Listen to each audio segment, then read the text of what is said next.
The End of Lawyers? Rethinking the Nature of Legal Services, Richard Susskind. Introduction to the paperback edition. The central theme of this book is that lawyers should change the way they work. Better and more efficient techniques for delivering legal services are now emerging, and I urge the legal profession to embrace them. Clients, from multinational corporations to individual citizens, deserve nothing less from their professional advisors. This theme has also been central to my work over the last 30 years. During this period, my conviction about the need for changes in the legal system has remained fairly steady. In contrast, I think it fair to say that the position of most legal practitioners has shifted.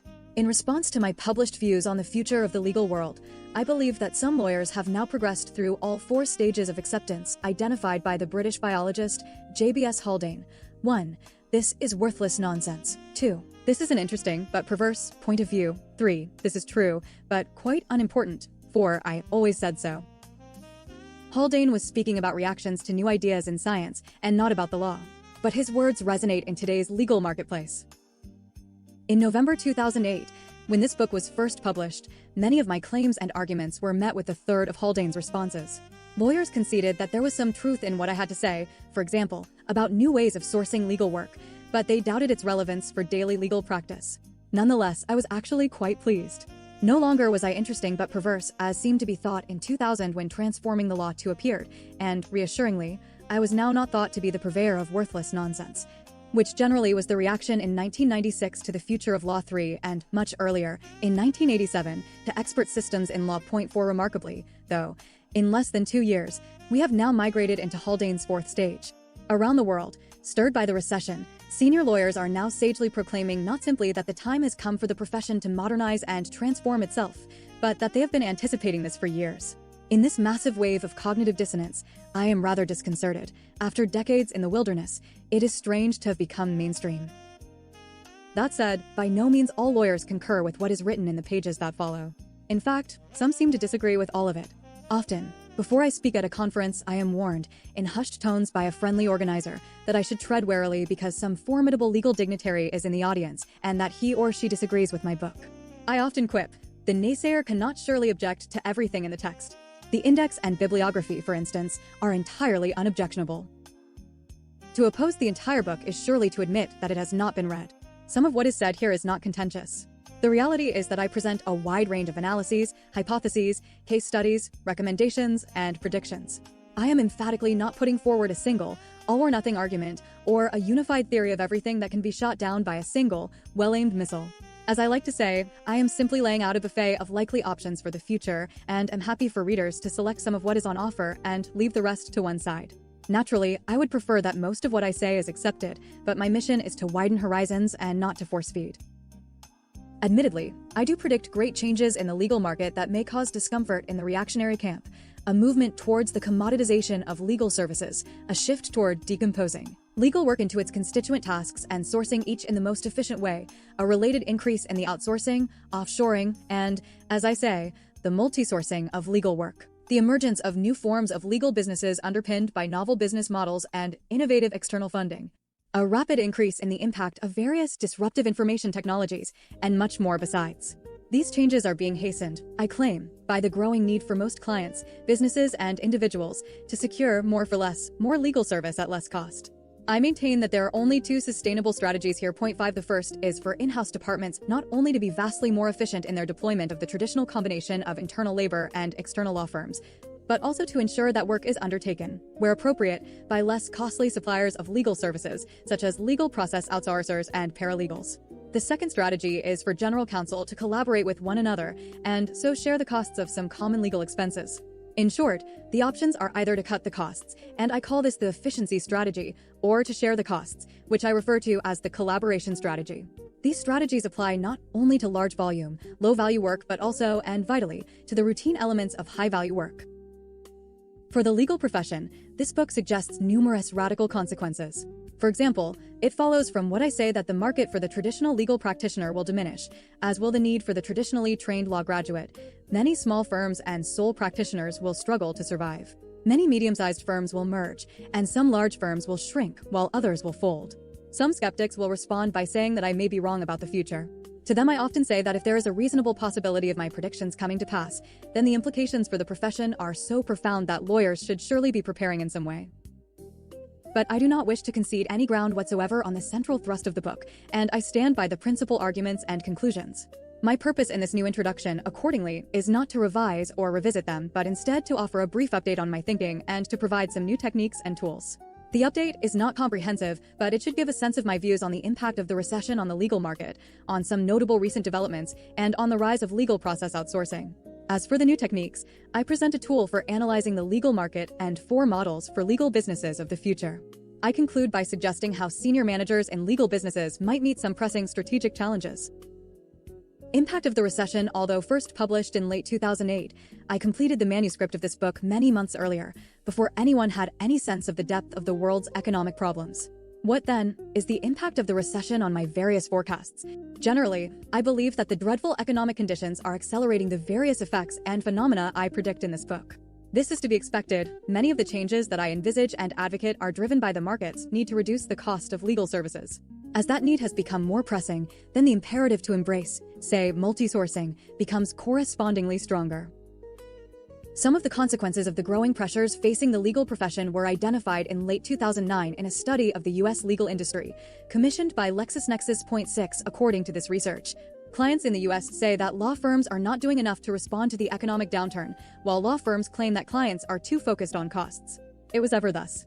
Pricing, quite predictably, emerges as the top issue facing the profession, according to 71% of the 150 in-house lawyers surveyed, and to 60% of the 300 practitioners in private practice. Taking the various findings together, U.S. lawyers seem to agree that, in due course, hourly billing will be largely displaced by alternative billing structures, but not in 2010 and never entirely. And clients are keener on this shift than law firms. This snapshot of the U.S. broadly aligns with similar research conducted in England by Eversheds, the law firm. Their work identifies a shift towards a buyer's legal market, the emergence of clients as major agents of change, downward pressures on fees, new efficiencies being driven by the recession, and the uptake of novel ways of sourcing legal work. 7 My own research and consulting work suggest that an analogous survey in the City of London today would yield very similar results. Here, many general counsel tell me that they are under mounting pressure from their boards to cut their legal budgets severely, up to 40%, and so they are naturally turning to their law firms and asking them to rethink their hourly rates and charging models. In turn, in the city and across the UK, law firms have indeed been proposing volume discounts, blended rates, fixed fees, various forms of value billing, and more. However, astute clients say, with justification, that when most firms present alternatives to hourly billing, the underlying modeling is still based on time spent, that firms are not inclined to bid in a way that will reduce their profitability. And so the proposals contain charging models that may superficially seem more palatable, but do not substantially reduce the final bill. This, in my view, is a truth that is rarely articulated by commentators. In the end, the key issue is whether charging differently will, in hard numbers, yield the scale of savings that clients require, or whether firms and clients need to start working differently. Intense recent interest in legal process outsourcing, in leasing lawyers, and in subcontracting to lower-cost jurisdictions suggests that some clients are encouraging radical new ways of working. The business case is clear. With outsourcing, for example, if routine and repetitive work can be undertaken in India at 1/10 of the cost, this is going to bring savings far in excess of, say, volume discounts from firms working in the traditional manner. But what will be the longer-term impact of the recession? Given these changes in billing and working practices, opinion in the U.S., according to the LexisNexis survey, is fairly evenly split on the future of the legal industry. About half of the clients and law firms surveyed believe the recession will permanently change the way that legal business is undertaken. Whether the profession is enduring a temporary adjustment or a longer-term structural upheaval is also a matter of discussion in the UK. Some city firms are embracing the hunker-down strategy. This involves cutting costs, winning as much work as possible, keeping morale up, and hanging on in there until the economy recovers, when, it is assumed, pre-recession working and billing practices will be resumed. Other firms believe that large volume, low-margin legal work is being irreversibly changed, but that, for their high-end work, clients will be happy in more buoyant times to revert to conventional ways. There is a growing group of senior lawyers and clients who are less sanguine. They see that these troubled times are indeed exposing many current working practices as unjustifiably inefficient, that new ways of working are emerging, that the costs of routine and repetitive legal work can be cut dramatically, that boards and CEOs are now aware that lawyering can be conducted differently, and that irreversible change is likely to extend to some parts of high-end work, such as document review and due diligence. On this view, when the economic storm passes and the dust settles, there will be no return to past practices. Even if the economy bounces back with gusto, clients will not suddenly feel impelled to go back to the old tariff. I largely agree with those who are saying, essentially, that the genie cannot be put back into the bottle. But I think there is an exception to this rule of no return. It seems to me that when, in the future, major clients need external legal advice on bet-the-ranch deals or disputes, then they will still tend to turn to one of a handful of top firms on the "no one ever got fired for hiring IBM" principle, and this kind of work will not be price-sensitive on the "a million here or there makes no odds in the scheme of things" principle. In other words, for big-ticket work, the leading firms may indeed be allowed to revert to unconstrained hourly billing at eye-watering rates. But I also believe there might be an exception to this exception, one that might change the legal market forever. Consider the possibility of one of this handful of top firms breaking rank and radically changing the way it works, perhaps through offshoring, computerization, or subcontracting. If such a firm were then able to offer the comfort of its brand along with the talents of its finest experts, and yet at a much lower overall cost of service, then it would be hard to imagine, despite the price insensitivity, that major clients would be comfortable going elsewhere. In turn, other leading firms would have to respond, and change would cascade across the market. In discussing economic recovery and future trends in the market with law firms, I am always struck by their attraction to the status quo. Most law firms, I sense, would prefer a return to the working practices and charging models of around 2006, as well they might, because substantial profits were enjoyed at that time. A very few, the most likely market leaders of the future, think differently. They say that, if a reinvigorated economy allows a reversion to past practices, then they will nonetheless press ahead with radical change. They say this because they see great opportunity in working differently, better, and less costly service for clients and competitive advantage for the firms themselves. They hope for the return to the mindset of 2006 because they know this to be the comfort zone of most of their rivals. It is comfortable not just because it is familiar, but because it is reassuring to stay with the pack. The deeper truth here, as I say in Chapter 8, is that most firms, other than market leaders, are more concerned about avoiding competitive disadvantage than gaining competitive advantage. As for in-house lawyers, they betray a puzzling lack of self-confidence when discussing the future. They will often ask me if I think law firms will go back to their old ways when business becomes brisker. I always reply that it is very much up to them as customers to answer that question. If in-house lawyers do not want the reassertion of past habits, they must direct the market accordingly and emphatically. They must also bear in mind that they will increasingly find themselves subject to greater scrutiny than ever before. As it becomes common knowledge, for example, that legal work can be sourced in different ways, chief executives, chief finance officers, and non-executive members on boards will quite naturally ask their general counsel whether they are embracing and maximizing the opportunities of these new ways of working. To help shift their mindset and prepare for this new environment, I suggest that in-house lawyers apply a new test when considering how best to source their legal work. I call this the shareholder test. When a costed proposal for the conduct of a deal or dispute is being considered, would a commercially astute shareholder, who is familiar with the growing number of alternative ways of sourcing legal work, consider what is contemplated as representing value for money? If law firms return to pre-recession billing and working practices and in-house lawyers countenance this, they will invariably fail the shareholder test. Recent developments: much has happened in the legal sector in the 2 years since I finished writing the first edition of this book. One way of gauging the rapidity of change and progress in the legal sector is by looking at the nature and scale of the published literature on the legal profession. In my view, in the quarter century since I began my doctoral research in law and computers, that is, between 1983 and 2008, only a handful of books, apart from my own, I feel bound to say, could be said to address genuine transformation in the way in which legal services are delivered. Strikingly, in the 2 years since I submitted the manuscript for this book, I have come across 8 new books that contain fundamental challenges to conventional legal service and practice. They represent a variety of genres. Some are more scholarly and better researched, others are more practical and action-oriented. But together they have in common and reflect an unprecedented willingness to question the way that lawyers have worked in the past and to point to a very different future. Perhaps the boldest and certainly the most prescriptive is the Smarter Legal Model by Trevor Four, who is general counsel at Ernst & Young. 9, drawing heavily on management theory, economics, and organizational psychology, and rooted also in his extensive practical experience as an in-house lawyer, for offers a set of tools to help reduce costs, increase legal coverage, improve compliance, and increase client satisfaction. More ambitiously, he casts aside the traditional, often fraught, commercial relationship between law firms and their clients and replaces this with a species of partnership arrangement, under which the business interests of the in-house lawyers and their external advisors are much better aligned. Many of Four's themes are reflected, more anecdotally and in less detail, in Bright Ideas, a collection of 26 essays written by a variety of prominent legal figures in the legal industry, and in Unbound, which identifies 7 major trends in legal service based on interviews with a similar troupe of leading lawyers. Both of these books exude a sense of unrest and impatience, a group of senior, bold, imaginative lawyers from firms and in-house who are suggesting, in a variety of ways, that legal work can and should be undertaken differently. On the face of it, Philip Howard has an even more radical message because he is the author of a controversially titled volume, Life Without Lawyers. As I should know better than most, however, we should never judge a book by its title. In the event, Howard's book is a damning indictment not of lawyers, but of the law itself. His focus is on the U.S. legal system. Echoing my theme of hyperregulation, Howard laments the excessive legal bureaucracy, the decades of accumulated regulation, and the pervasive litigation, which combine, he says, to restrict citizens' freedoms and to encourage individuals and organizations to behave ever more defensively and litigiously. His mission is to liberate Americans from too much law. Lawyers are largely let off the hook, which is a shortcoming because there can be little doubt that some, if not many, U.S. litigators promote rather than discourage litigation.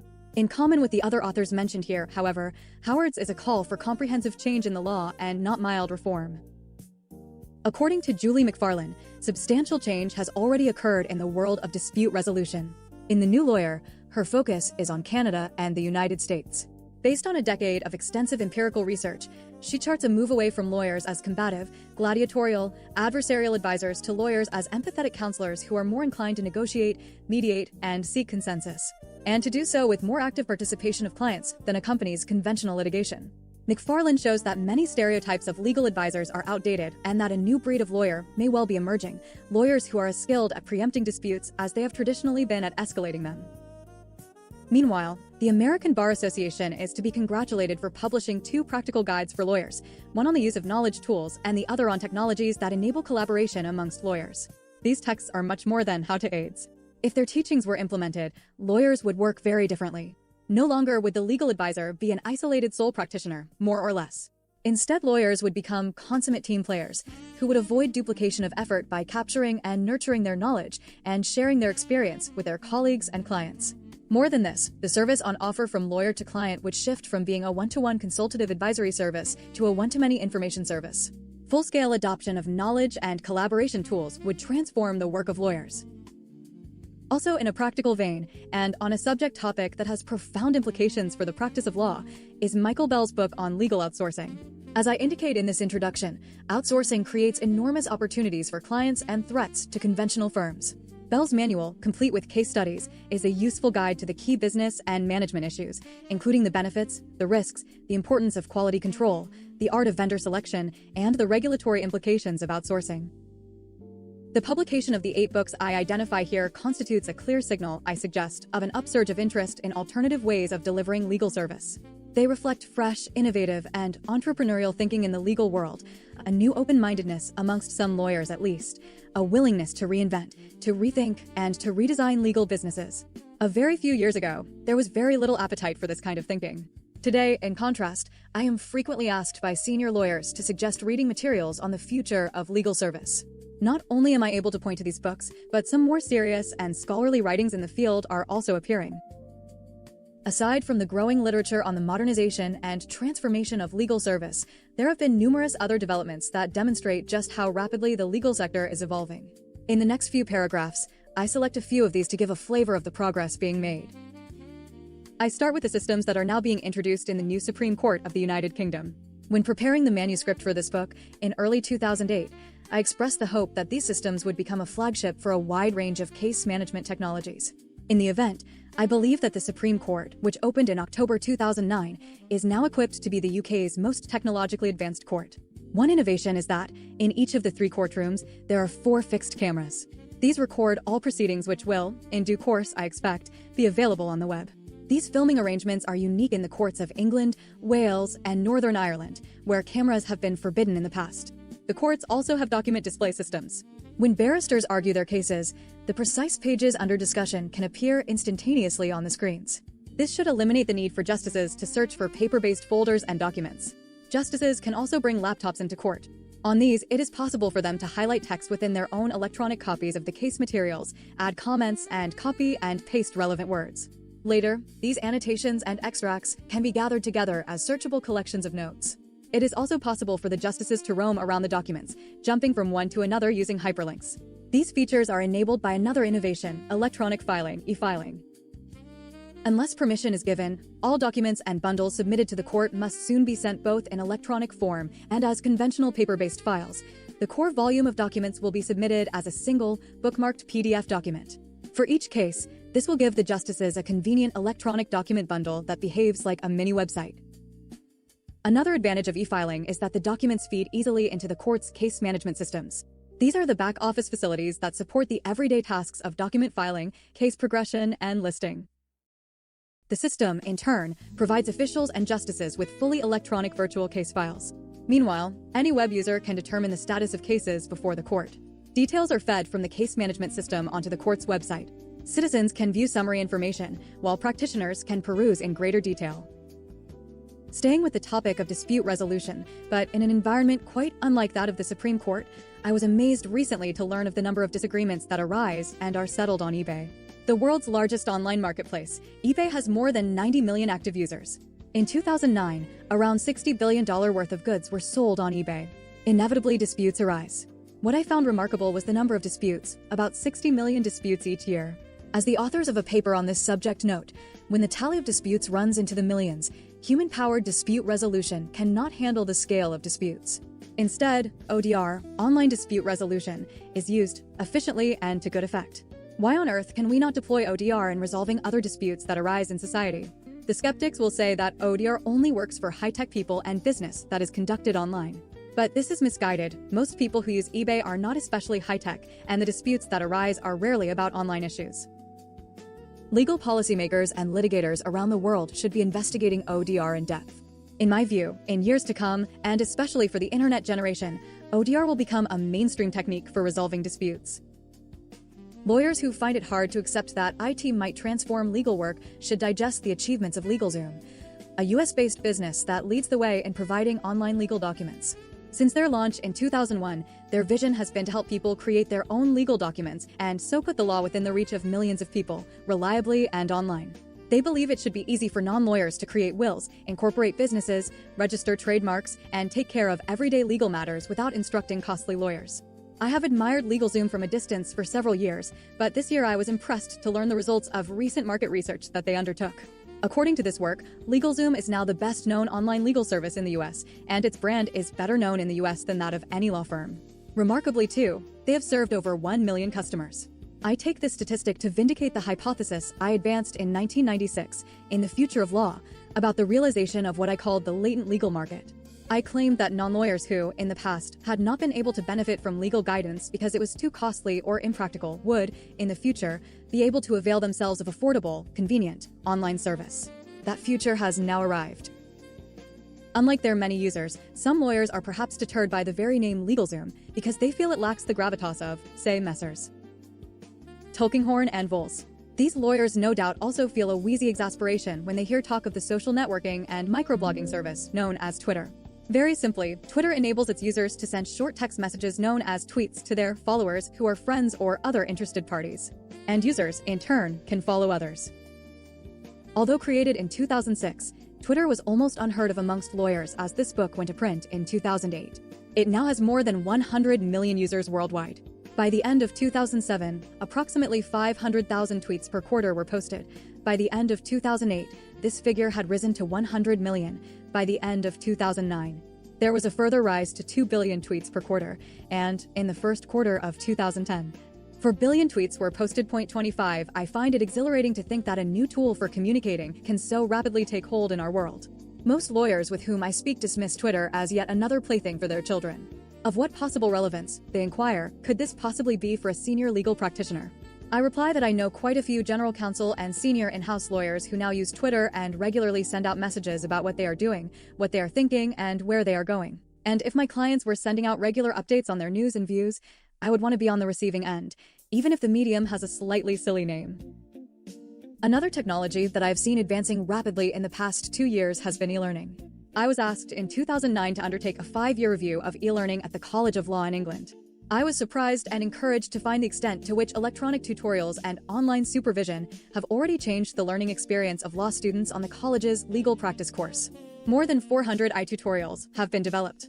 These are a type of webcast online, head and shoulders video recordings of legal experts with slides on the side. Students find these mini lectures convenient. They can be stopped, started, and replayed, and they are portable too, in that they can be viewed on laptops and handhelds. While many law firms and law schools have dabbled in webcasting, the college has led the way in industrializing and professionalizing the production process.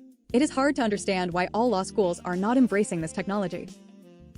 More controversially, the college has also gone a step further and developed a supervised mode of e-learning. On this mode, there is one-to-one supervision by tutors, but it is virtual rather than face-to-face, so that the students rarely attend the college. In spirit, this creates what I call an electronic Oxbridge. The strengths of the traditional tutorial system are embraced, the pressure, stimulation, and individual attention of a personal expert tutor, but achieved in an affordable and practical way. Lectures, again, are replaced by iTutorials, and tutors keep in touch with students by email. Other tools, such as instant messaging, Skype, and webinars will soon improve the experience. The feedback from students is largely enthusiastic. The online facilities are said to be flexible, reusable, green, and ideal for part-timers or those who live far from the college. And on the supervised mode particularly, students welcome the one-to-one attention from tutors. Like the practice of law, the teaching of law is being transformed. Turning briefly away from lawyers, it is appropriate in this update to revisit the tax compliance work conducted by the major accounting and tax firm, Deloitte. This is the subject of a case study in Chapter 2 I show there, consistent with my model of the evolution of professional service, how their service moved from being a bespoke to a packaged service. In the 1960s, tax compliance work was undertaken manually. In the 1970s, the process was to some extent standardized. At the start of the 1980s, spreadsheets were used, while by the end of that decade, Arthur Anderson in the UK went further and built a tax software package, known as Abacus, for use by tax specialists within the firm. In the 1990s, that system was then licensed directly, packaged, in my terminology, to clients. Deloitte purchased the service in 2002, and by 2009 it contained the collective insight and expertise of over 250 tax specialists and was used by 70 of the top 100 companies in the UK. This, for me, is a definitive illustration of the way in which professional service can evolve from a heavily manual to a largely computerized service. But the story has moved on. In late 2009, Deloitte in the UK sold its Abacus system to Thomson Reuters, the global information company, whose offerings include many legal services, such as Westlaw. This is a fascinating development. It is not my intention here to discuss the strategic thinking that underpinned Deloitte's sale of Abacus to Thomson Reuters. My interest, rather, is in the lessons here for the legal profession. And I think there are four. The first is that law firms may find that they too may be able, at the right time, to sell their online services to the giant online legal publishers. The second lesson, related to the first, is that law firms and publishers may come to compete in the provision of online legal services. Third, law firms should note that Deloitte sold their system before it became commoditized in the sense I used that term in Chapter 2. At a certain stage in the life cycle of an online service, it is likely that publishers are better resourced, in terms of technology, sales forces, and distribution channels, to provide online services than professional firms. Fourth, lawyers still have much to learn from accountants. While I am encouraged and excited by progress and innovation in some quarters, old habits are dying hard elsewhere, not least in the Law Society of England and Wales. By way of background, readers might bear in mind that, in 1996, senior figures in this very law society said I should not be allowed to speak in public. I had been predicting then that most lawyers and clients would soon communicate by email, and the feeling was that I failed to understand confidentiality and was bringing the profession into disrepute. I was hoping when, in March 2010, I received a copy of their consultation document, Access to Justice Review, that we now had a more enlightened law society. But I am not clear that we do. Although the title is promising, the report appears to be about finding new ways of funding old-fashioned lawyers. The review is said to set out the Law Society's views. The Society's president calls for a radical rethink and a willingness to challenge outdated assumptions. And the first chapter expands on this encouraging message, speaking of dispute avoidance, public legal education, and the promotion of legal health. Tellingly, none of these three is ever discussed again. Instead, the report is devoted largely to the shortcomings of the legal aid system and to alternative methods of funding and procuring legal services. Government policy and practice are criticized heavily. The system is to blame. And if solicitors cannot earn a sensible living, it is claimed that access to justice will be denied. The Law Society is right to stimulate debate on the funding of legal services. But it has missed an opportunity in not simultaneously exploring ways that lawyers can change their working practices to help reduce costs. The report tells us that, in 2008, 85.9% of law firms had 4 or fewer partners, while 44.2% were sole practices. To the business-minded, this looks like a cottage industry, with members who handcraft labor-intensive bespoke solutions in delivering face-to-face advisory service. Where in the report, then, in relation to lawyers, is the radical rethink or the willingness to challenge outdated assumptions? Nowhere. There is no discussion, for example, of the scope for project management, workflow tools, outsourcing, wider use of paralegals, knowledge management, economies of scale, or shared services centers. The spotlight is never trained on the inefficiencies of traditional legal practice. It is the same with IT. 3 out of 4 UK homes have computers, and 1.4 billion people use the internet worldwide, and yet the Law Society devotes just half a page out of 60 to technology, and even then, it simply kicks it into touch. There is no analysis of automated document production, online legal guidance and reporting, video meetings, or electronic procurement of legal services, each of which can bring significant reductions in legal costs. Instead, in 15 tendentious sentences, lawyers are simplistically discouraged from entering the information age. What legacy is the Law Society leaving the internet generation? In England and elsewhere, I now find compelling examples of law firms, small and large, that are introducing new efficiencies, standardizing, systematizing, modernizing, and in turn slashing the costs of legal services. If some firms can do this, all should. Of course, our justice system needs attention. As I note in Chapter 7, in 2007, around 1 million civil problems went unresolved, while over 3,000 pieces of legislation were created, each impenetrable for the layman. Our first-rate judiciary is often let down by antiquated court facilities. Public funds are diminishing, and generally, legal action in the courts is open only to the rich or those of low or no income. But the problem is far more complex than the Law Society allows. Improving access to justice involves more than solving a funding conundrum. The rise of legal process outsourcing, perhaps the most active area of development in the legal services market in the past 2 years, has been legal process outsourcing, LPO. Indeed, given the upsurge of interest and activity since, it is hard to imagine that there had been no major LPO success stories when I submitted the manuscript of this book in mid-2008. In all modesty, I did write ambitiously about its great potential, but LPO was doing little more than quietly gestating at the time. If one single event changed the legal world's attitude towards LPO, it was an announcement by Rio Tinto in June 2009. The international mining group very publicly stated that it was to outsource some of its legal work to India. To that end, they had concluded a deal with CPA Global, a LPO provider. They anticipated savings on their legal costs of up to 20%. This was a groundbreaking arrangement, and it sent a ripple of debate across the global legal community. An irreversible trend had been set. Rio Tinto's intention was to build a team of CPA lawyers in India who would operate, effectively, as an extension to their in-house legal department. This would free Rio Tinto lawyers to focus on more complex tasks. More on all assignments involving external law firms. Their plan was to ask these firms to pass tasks that could be done by lower-cost lawyers to CPA people in India and elsewhere. This approach had already been validated. In less than 48 hours, a team of 50 CPA lawyers had been assembled to operate alongside a conventional U.S. law firm in a document review for the Federal Trade Commission. This single project had yielded savings of $1 million. At that time, as noted, many of England's leading law firms had already outsourced back-office jobs, such as accounting and word processing, to India. The difference here was that Rio Tinto were retaining CPA to undertake substantive legal work, such as contract review, drafting, legal research, and document review.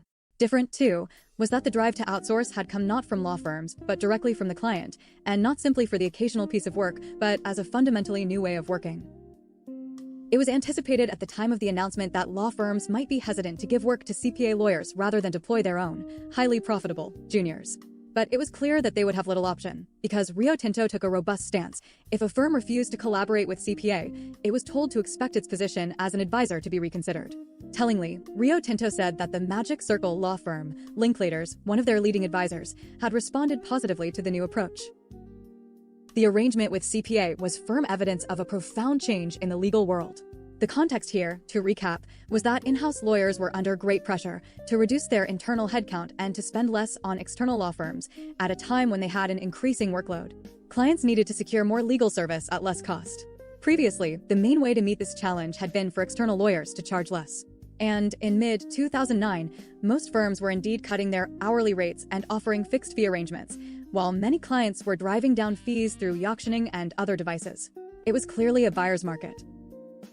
The Rio Tinto deal suggested, however, that imaginative pricing might not fully fix the more for less dilemma.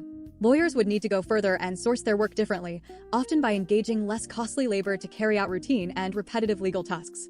This was not just about outsourcing.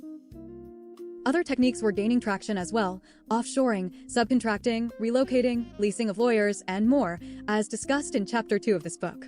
And law firms also began to look again at the option of computerization, using tools such as automated document drafting and workflow technology.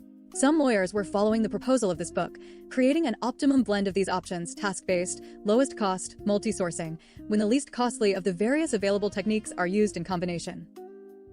Before June 2009, it had often been assumed that alternative methods of sourcing were applicable only to high-volume, low-value legal work. The Rio Tinto deal confirmed this to be wrong. Now it was clear that there was no lofty type of legal job whose complexity and value elevated it entirely beyond market forces. The reality was and is that significant parts of even the largest transactions and disputes are repetitive and routine. And many in-house lawyers under cost pressures were and are enthused by the prospect that these parts might be packaged out to manifestly less costly providers. Although some law firms responded positively, the Rio Tinto approach did present a fundamental assault on their conventional business model: hourly billing in a pyramid-shaped organization. At the top of the pyramid is the partner who passes routine and repetitive work to junior lawyers whose efforts generate more fee income than they are paid, and the more junior lawyers per partner, the wider the base of the pyramid, the more profitable the firm.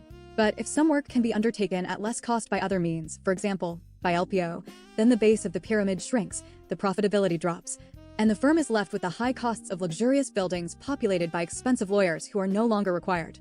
It is this commercial reality over which many highly geared and profitable law firms are currently agonizing today, in the knowledge also of a related threat that some new-look law firms may soon spring up, streamlined, free of high fixed costs, perhaps externally funded, and designed to work easily with LPO providers. Other managers in law firms continue to hope that LPO is a temporary phenomenon that will lose appeal when the economy recovers. But the recession has made it clear for all time that traditional law firms are inefficient, that new ways of sourcing legal work are possible, and that legal costs can be cut radically. When these truths become widely recognized through case studies such as that of Rio Tinto, and not least in boardrooms, it will be hard to justify backtracking to the old tariff. In September 2009, a few months after Rio Tinto's announcement, I conducted a webcast interview with Leah Cooper, their managing counsel and the architect of the outsourcing deal. In the webcast, we talked about the issues that all lawyers raise when discussing LPO, supervision and quality control, liability and contractual arrangements, the likely benefits and savings, and much more. I was far from alone in finding Leah Cooper to be a persuasive advocate. Numerous general counsel contacted me after watching the webcast, either to find out more or to tell me that they were moving in the same direction. But partners in law firms were less engaged. Many suggested it was premature to draw firm conclusions, and that I should conduct another interview 6 months later to determine how the scheme had actually worked out in practice. I followed this suggestion and, in March 2010, Leah Cooper and I reconvened for a second webcast. 2 interesting facts emerged. The first was that Rio Tinto's initial 6 months of outsourcing had yielded net savings on legal fees paid to external law firms of $14 million. The business case was compelling. Second, Leah Cooper herself had left Rio Tinto and joined CPA Global. She had become so convinced of the potential of LPO that she had decided to become part of this new branch of the legal industry. Another boost for LPO came that same month, when British Telecom transferred its in-house legal team in India to United Lex, an American legal process outsourcer. From its offices in Gurgaon in the north of India, it was announced United Lex would help BT's global legal teams with commercial contracting and antitrust regulation work. In its public statement, British Telecom said that the services provided by United Lex would complement its global panel of law firms. This decision by BT may herald a wider shift in law from offshoring to outsourcing. On the offshoring model, an organization relocates a team to an overseas location. In the last few years, several major companies and banks have offshored routine legal services, piggybacking on the facilities that they had already set up in low-cost locations for functions such as finance, administration, and technology. It seemed to make sense to move lawyers and legal support staff to work at less costly centers that were already in place. Outsourcing, in contrast, involves transferring teams and their work to third-party suppliers, many of whom operate from India. According to British Telecom, the time had come to move their offshored legal team out of the company into a specialist outsourcer who could provide industry best practice and global scalability. If indeed this migration from offshoring to outsourcing becomes a common trend, then this is further good news for the LPO industry, whose combined turnover in India is already over $400 million. And if further weight were needed, it was reported at around the same time that Microsoft's legal department had also resolved to take the plunge for contract review and document review work with another LPO provider, Integrion. While developments at BT, Rio Tinto, and elsewhere are significant and no doubt offer a glimpse of a transformed legal marketplace, it is instructive to place them in perspective. This was done memorably in Washington, D.C. in March 2010 by Professor Mari Seiko of the Seed Business School in Oxford at a meeting hosted by Georgetown University Law Center, where leading experts gathered to talk about the future of the law firm. In a sobering aside, Seiko pointed out that the global market for legal services has been valued at $460 billion, of which legal process outsourcing accounts currently for a mere 0.1%. She went on to note that, even though some exuberant commentators predict the outsourcing market in law will grow to $4 billion in the next 5 years, even this will represent less than 1% of the legal market. More sobering still for outsourcers in India was a writ that was filed in March 2010 in the High Court of Judicature at Madras, submitting, respectfully, that legal process outsourcing amounts to foreign firms practicing the profession of law in India. In consequence, it was argued that this practice is illegal, impermissible, and that immediate action should be taken against the persons and firms involved. Law firms and legal process outsourcers are in the firing line here, although powerful arguments can be made that the nature of the work undertaken by outsourcers does not meaningfully constitute the practice of law. In India, as elsewhere, legal process outsourcers could anticipate ongoing opposition. But there are other variations on the outsourcing theme, and not all involve India. One of my consulting clients, the city firm Berwin Leighton Paisner, BLP, recently announced that it is set to take on all of the legal work of Thames Water, the UK's largest water services company.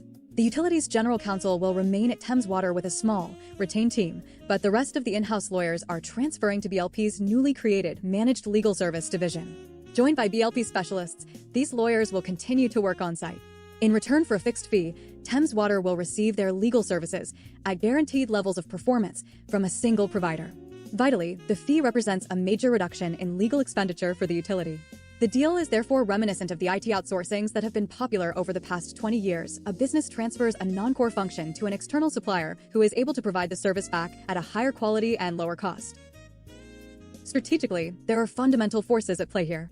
Consistent with the philosophy of outsourcing in other sectors, BLP intends, on the same basis, to take on the legal work of a series of other clients and so achieve economies of scale that clients cannot secure on their own. Their concept of managed legal service, a breakthrough if realized, will become a form of cost-saving, shared services arrangement. Importantly, to maximize efficiency, BLP say it will be underpinned by new ways of working, such as heavy use of computerization, subcontracting to lower-cost firms, and use of their own lawyer leasing service, known as Lawyers on Demand. A tool for analyzing the legal market consistent with the current theme of many newly enlightened lawyers, that substantial change in the legal profession is inevitable and perhaps even imminent. I have sensed recently amongst my clients and audiences an impatience with theory and ideas. It is time, I am told, to take action. Move aside, theoreticians everywhere, while action-oriented lawyers now take the helm. However, when the legal dynamos do indeed step forward, they often find that they lack tools to help them make progress. They may have the will to effect change and may even be decisive and focused, but they do not have a clear framework within which to plan and act. My purpose in the remainder of this introduction is to plug this gap by providing lawyers with some new techniques. In this section, I offer a tool to help them analyze the legal market and the work that falls within it. In the penultimate section, I introduce 4 possible models for legal businesses of the future, and in the final section, I outline 2 methods, stress testing and blank sheet thinking, that I use with my clients when I work with them on strategic planning. Figure 1: the legal market. As with all the tools and techniques that appear in this book, I advance them along with some cautionary words. They are not intended to be intricate and detailed models of reality that will satisfy the purist or the scholar. Rather, they are simplifications of our complex world. They are modest techniques, akin to those used by management consultants to help lawyers understand and plan. Turning, then, to the first of these techniques, I propose that one way of understanding the tensions and challenges of the emerging legal marketplace is through the grid presented in Figure 1. The broad aim here is to be able to plot legal work onto this grid, and so to improve understanding of issues, such as the pricing of legal work and the use of different working methods. The term legal work is used widely here and can include individual matters, for example, deals or disputes, or general categories of legal work, such as IP litigation or domestic conveyancing, or practice areas, for instance, corporate or international arbitration, or, importantly, individual tasks involved in serving clients, including document review and project management.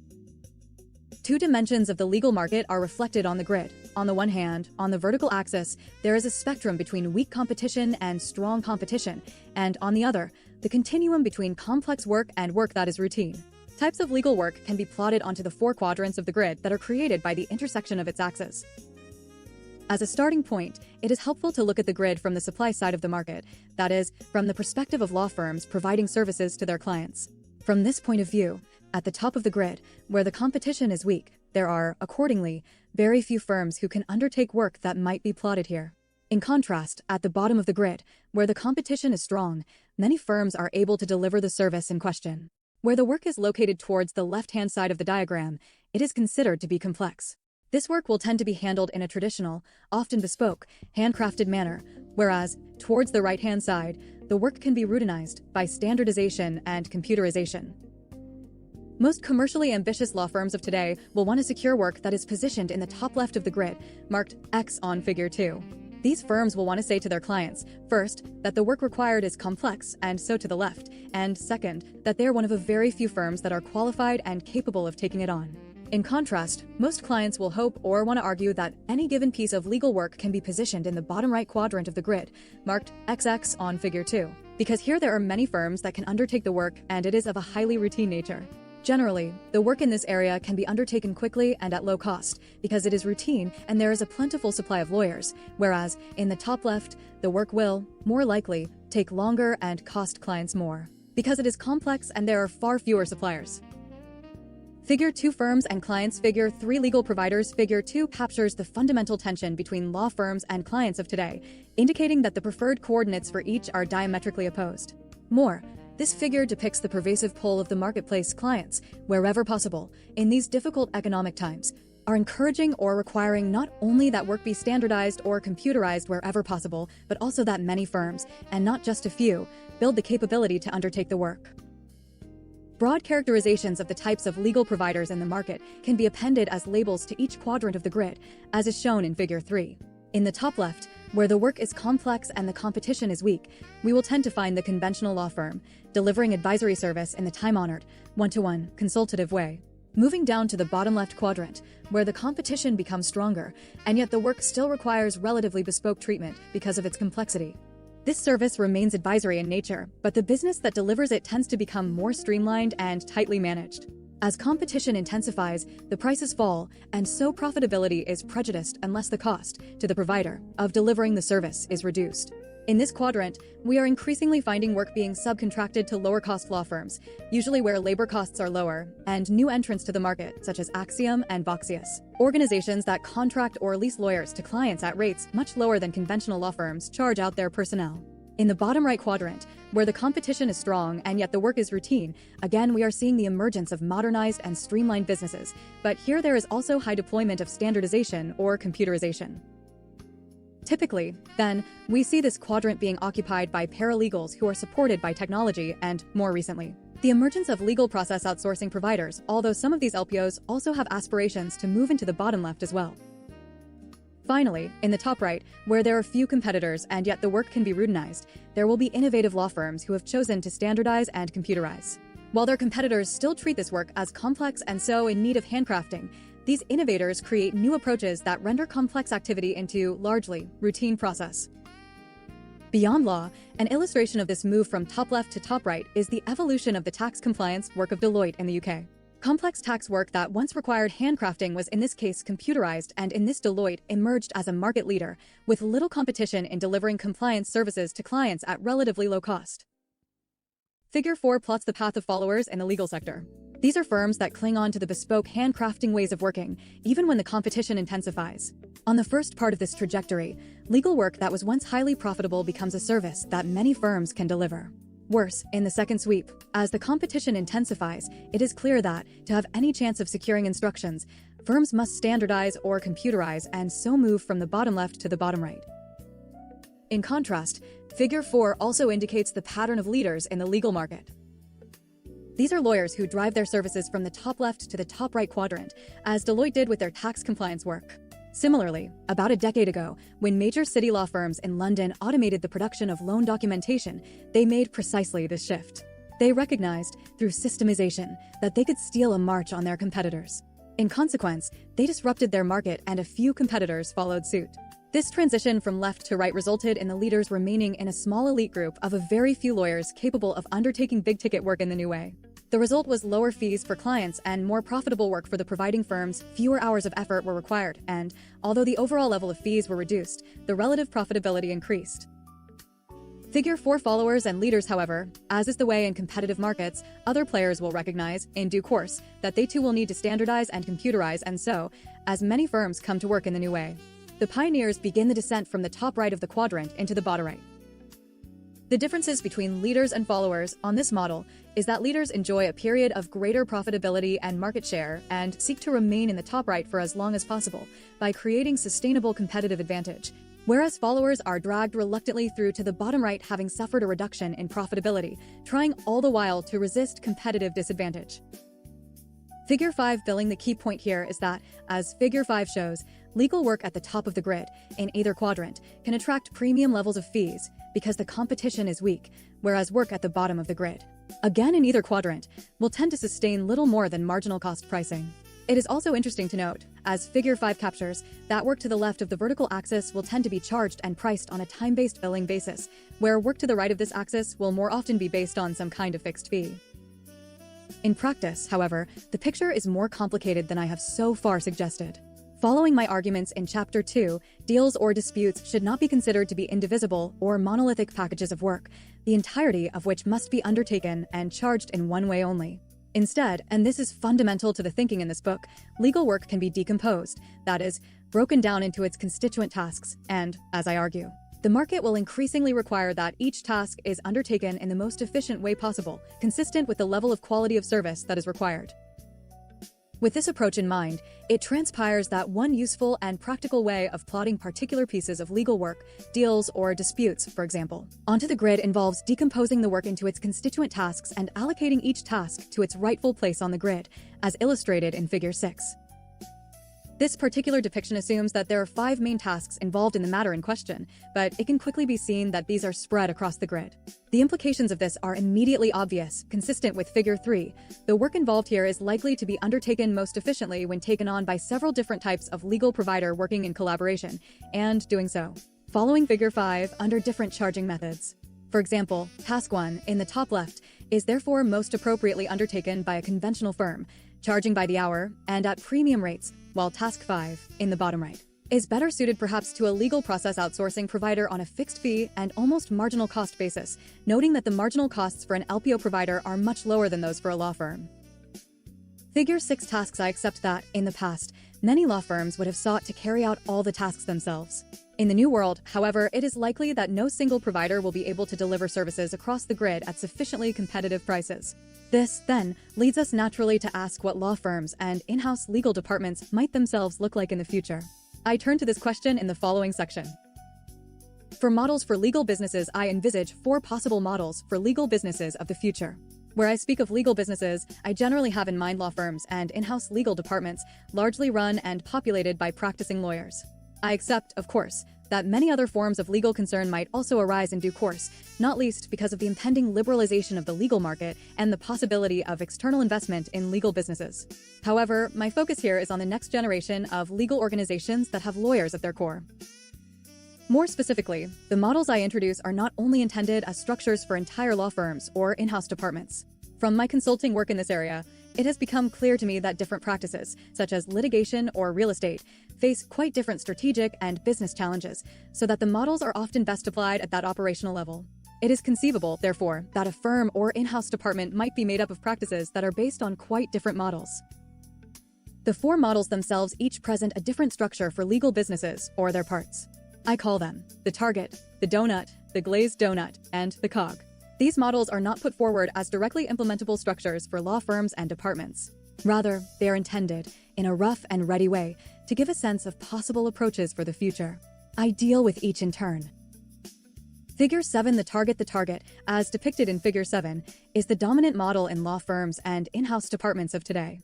I use the word target, partly because it looks like one and partly because, metaphorically speaking, it is this model that will be in the firing line in the future as its inherent inefficiencies become clearer to the market. At the center of the target is the expert trusted advisor, as discussed more fully in Chapter 8. This is the intelligent, creative lawyer who is needed in some circumstances to handle matters in a bespoke manner. Generally, these individuals have considerable experience of particular areas of law and deep understanding of their clients and the industries in which they work. The second component of the target, the middle ring, is the enhanced practitioner. Again, as described in Chapter 8, this is a lawyer whose legal skills and knowledge are needed not to deliver highly bespoke service, but with the support of various standards, such as standard form documents and computer systems, to bring to bear legal experience and know-how for the benefit of clients, but not at the depth of the expert trusted advisor. The outer ring of the target represents the routine legal worker, the much less experienced lawyer whose work is largely administrative and process-based, such as document review in litigation, due diligence in transaction work, and the production of largely standardized contracts. Most law firms and in-house departments of today, both large and small, are organized as targets, populated in the way I suggest. A fundamental problem here, however, as discussed extensively in this book, is that the outer ring of routine work is proving too costly. Law firms in particular are criticized in this context. Clients rarely complain about the fees charged for the efforts of expert trusted advisors, but they frequently say that the rates of junior lawyers, who undertake routine and repetitive work, can no longer be justified. The key challenge here is that, over the past few years, it has become clear that this routine work can be sourced in different ways such as outsourcing, offshoring, subcontracting, and even through the leasing of lawyers. This is a central argument of Chapter 2 of this book, in which I explain the way that legal work can be decomposed into constituent tasks and then sourced, multi-sourced, in a variety of ways. Figure 8, the donut. Given the shortcomings of the target, an alternative for lawyers to consider is my second model, which I call the donut. This is represented in Figure 8. Essentially, the donut is the target with the outer band of routine legal workers stripped away. I call it the donut simply because, at first glance, it looks like one. I am not suggesting that there is actually some kind of hole or gap in the middle. It could be jam, nor am I intending that any inferences be drawn in relation to the sweetness of their taste. But the donut is a model that is intuitively attractive to many managers of legal businesses of today. They recognize that the routine and repetitive work can be undertaken more efficiently by other providers, and so take the view that the business case for junior or less skilled lawyers can no longer be made. The donut is therefore a model that might appeal to a group of senior lawyers, perhaps in their early 50s, who have retired from major law firms and yet wish to continue practicing. Rather than set up a new firm along traditional lines, the donut model offers a more streamlined structure with routine legal work and infrastructure such as accounting and technology, outsourced to others. For the traditional law firm, adoption of the donut model means a considerable reduction in headcount and the need to establish a series of relationships with other providers who are able to undertake this routine and repetitive work in a reliable and collaborative manner. An important consequence of this new arrangement, however, is a reduction in the leverage or gearing that has traditionally enabled some law firms to be very profitable if they work great numbers of hours and are charged to clients at high rates. Large teams of junior lawyers who are paid modestly can be highly profitable for a firm. In contrast, for the in-house legal department, the elimination of the outer band of routine legal workers does not give rise to any concerns over profitability, because most legal departments are cost centers and not profit centers. So long as the work that is sourced differently is delivered at lower cost and at the same, or higher, standard, the model has immediate attractions both for the in-house departments and for the organizations that they serve. My third model is the glazed donut, as illustrated in Figure 9. Here, the expert trusted advisor and enhanced practitioner are playing the same roles as in the target and donut, but there is an additional ring, or glaze, around the outer edge. This represents the work of what I term the legal process manager. This role itself can be subdivided into two: the legal process analyst and the legal project manager. The legal process analyst is the individual who will analyze a legal matter, a deal or dispute, decompose it into its constituent tasks, see Chapter 2, assess the most efficient and appropriate way to carry out each, and identify the best suppliers from whom to source this work. The job of the legal process analyst will, I believe, be crucial in tomorrow's world. If I am correct in this book, in suggesting that we can source legal work in many ways, then a vital responsibility will be that of assessing any given matter and decomposing and multi-sourcing accordingly. This assessment will require considerable legal insight and experience, as well as new skills of analysis. Figure 9, the glazed donut. The second role of the legal process manager is what I call the legal project manager. This person's talents will swing into play after the legal process analyst has completed the specification, decomposition, and proposed multi-sourcing of the work. It is likely that the legal process analyst and legal project manager will work together in selecting the team of providers, but once this team is in place, It is the project manager who will ensure that all providers complete their decomposed work packages on time and to budget, and will also be responsible for quality controlling the various packages, supervising their output and delivery, and pulling the packages together into one seamless service for the client. As I say in Chapter 2, this approach is akin to some aspects of production in a manufacturing environment. The new discipline and activity of legal process management does not need to be invented from scratch. The legal world should be able to draw on the thinking and experience from other management disciplines such as supply chain management and logistics.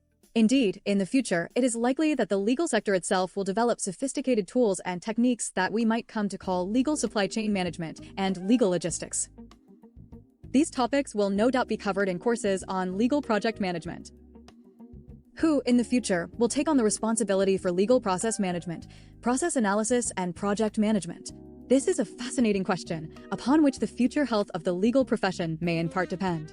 The untutored gut reaction of some conventional legal practitioners is that this is not work for lawyers.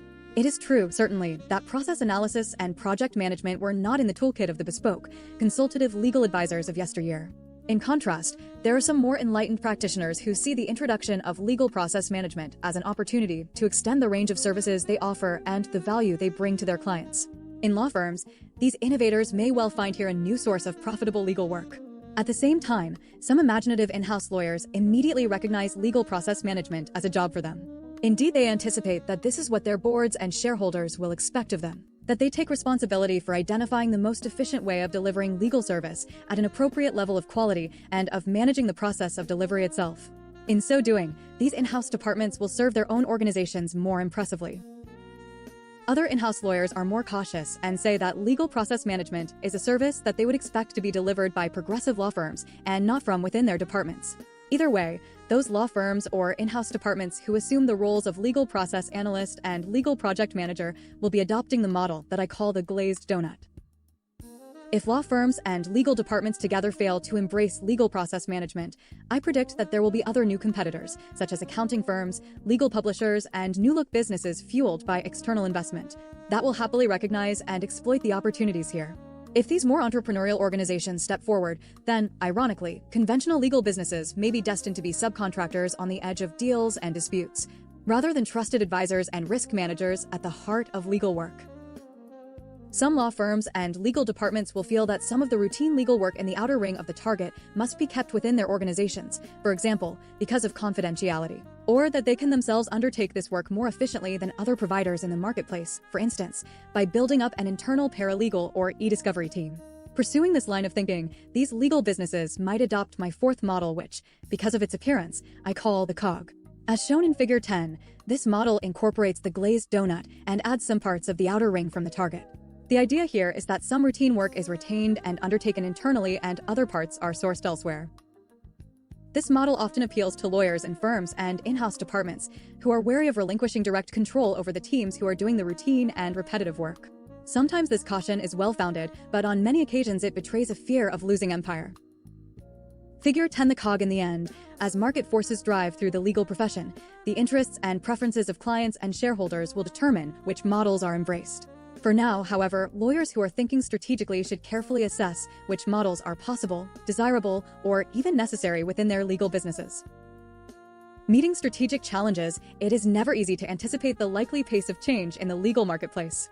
In general, though, I have found that the legal world adapts more slowly than most other sectors. And so, although this book often conveys a sense of urgency and imminent revolution, I should acknowledge here what I advise my consulting clients. That the transformations I anticipate will be incremental and will come about not in the next 3 or 6 months, but give or take in the coming 3 to 6 years. But this does not mean that work should not begin today. The world's best managing partners realize that they face 2 challenges in these difficult times. The first is to steer their businesses through the short-term difficulties of the next 1 or 2 years. It may be that the worst of the recession is behind us, or it could be that we will lunge into a second abyss. Either way, in this period of uncertainty, most managerial minds are currently directed at maintaining acceptable levels of profitability. The most notable and common response to the recession has been to reduce headcount, both of support staff and fee earners. Only a few firms, in my view, have succeeded in making cuts strategically, sensitively, and in a manner that will not affect long-term morale and brand. Those that have fired, This is no place for euphemism. High-performing loyal staff, because their areas of work have dried up, will not for many years, if ever again, command undiluted loyalty amongst their junior people. In contrast, those firms where partners have made serious sacrifices to keep their staff in employment are those whose reputation is now high and will attract and retain the best talent in the future. There are important lessons here for firms as they transform themselves in the coming decade. As I write, the latest figures are emerging from law firms in England about their financial performance during 2009/2010. Many are reporting similar turnover to last year and a modest, single-figure, increase in profitability. The latter reflects the impact of the cuts they have made, but this level of profitability will be hard to sustain unless these businesses begin to invest in marketing, talent, technology, and in their clients. They will find it hard to regain real momentum and make the most of the growing economy when it returns. The healthier firms know this, and the best of these have already therefore begun to invest in new ways of undertaking their routine and repetitive legal work at much lower costs than today. However, the second and much bigger challenge for law firms is to ensure their long-term health. This calls for leadership, vision, and strength of purpose, quite different attributes from those management skills that help improve operational efficiency. The main concern here is best articulated by many young partners with whom I speak. They worry about the viability and sustainability of the businesses they are inheriting. They wonder if the glory years are gone and if the old business model is broken. They find themselves as part owners of firms that are weighed down by heavy fixed costs and that aspire to a pyramidic organizational structure of lawyers that no longer seems appropriate. They cannot see how their firms can reinvent themselves and yet, at the same time, keep the business running. It sounds like changing clothes while riding a bicycle. In practical terms, then, for those firms that want to prosper in the coming decades, where should law firm leaders begin in bringing about change? I have developed 2 techniques that I use with my consulting clients. I can introduce them here only in broad outline, but I hope they give a flavor of approaches that might be taken to effect change in a controlled manner. The underlying spirit here is what I call incremental revolution. Fundamental reorientation is achieved by progressing in a series of manageable steps, with achievement of each bringing its own benefits. I do not believe it is practicable in law firm partnerships to try to engineer big bang revolutions. The first technique is stress testing. I advise that all major business units within firms, practice areas generally, should subject themselves to formal evaluation of how they will face the pressures the market will bring in the coming 3 to 6 years. Using a common framework of analysis, practice area leaders must try to convince firm-wide leaders of the ways that their business units can and will respond to the various threatening trends discussed in this book, such as cost pressures, commoditization, multi-sourcing, external investment, and emerging disruptive technologies. On this approach, and it is fairly aggressive, practice areas must prove to their firm that they have a viable medium to long-term business. The arguments made must, in part, be evidence-based, drawing on research with clients and intelligence about competitors. Some practices may not withstand the scrutiny and may be seen as terminally threatened by new developments. Others may make out a case for survival, but not in their current form. They might need, for example, to enter into joint ventures with complementary providers. Still others might seek external capital, perhaps to support technology developments. Some again might find opportunities for exciting new lines of legal business. The prospect of such internal scrutiny is daunting, but it is better to carry out this analysis in a systematic and measured way today than to be forced unwillingly and rapidly into radical change in the future. A second technique, less threatening and generally more productive amongst lawyers than stress testing, is that of blank sheet thinking. This involves inviting the partners of practice areas to answer the following question. If you could design your practice area from scratch, using an entirely blank sheet of paper, how would it look? I encourage partners to tackle this question, not through group discussion, but individually and privately. Each partner is given perhaps a week to reflect and is asked, anonymously, to submit, on one side of A4, his or her blueprint for an ideal practice. With my clients, I provide some additional questions to prompt their thinking. Here are some, by way of illustration. Where would you be located and in what kind of premises? How many partners would you have and at what levels of seniority? How many other lawyers and at what grades? Who would be your target clients? What kind of administrative support would you require? What support services would you need? What technologies would you use, internally and with clients? What pricing strategies would you prefer? What would be your distinctive capabilities? For what would you want to be famous? Would you seek to be a thought leader? Would you seek external capital? Would you outsource, offshore, or subcontract routine and repetitive work? These questions are usually sufficient to stimulate the creative reflexes of most partners. Once they have submitted their one-page summaries, the next step is to have an independent advisor or moderator collate and summarize them. Some partners will be more radical than others, but generally, and surprisingly, I tend to find a great deal of common thinking. Strikingly, most partners outline business models that are radically different from the ones they are currently running. This is revealing because it suggests that they can see much better ways of delivering their services than the ones they currently offer. A serious threat follows. If the practice is not prepared to pursue one or more of the alternative models envisaged, then it is surely likely, in these competitive times, that some competitors will. Radically different, alternative business models cannot be implemented immediately. They take many years to plan and put in place. One way of looking at blank sheet thinking is that it helps partners to identify their long-term, say 3 to 6 year, plans. It encourages partners to create a vision for their future where ordinarily they find this difficult to do.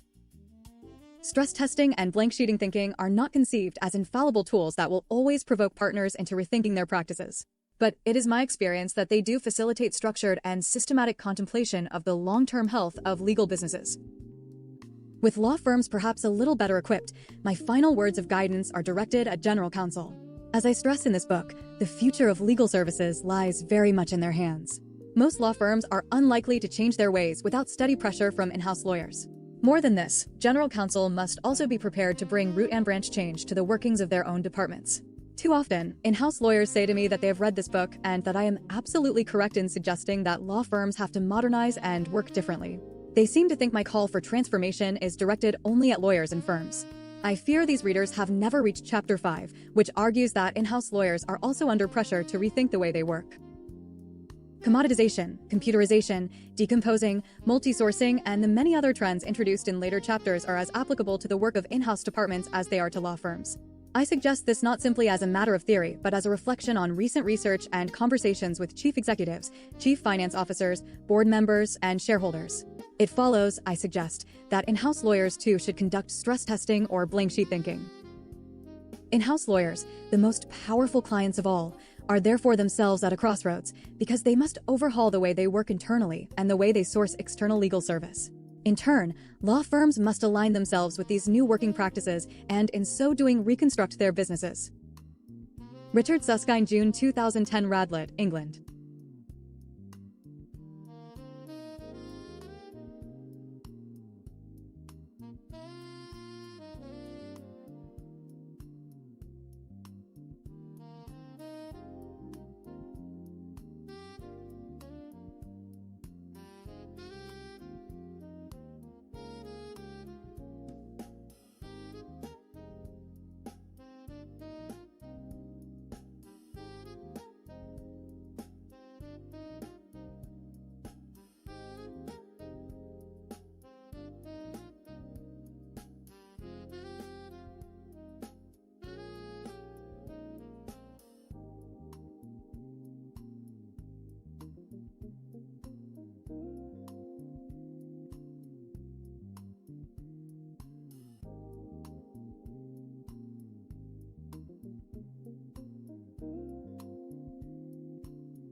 Legal process outsourcing. Legal process outsourcing.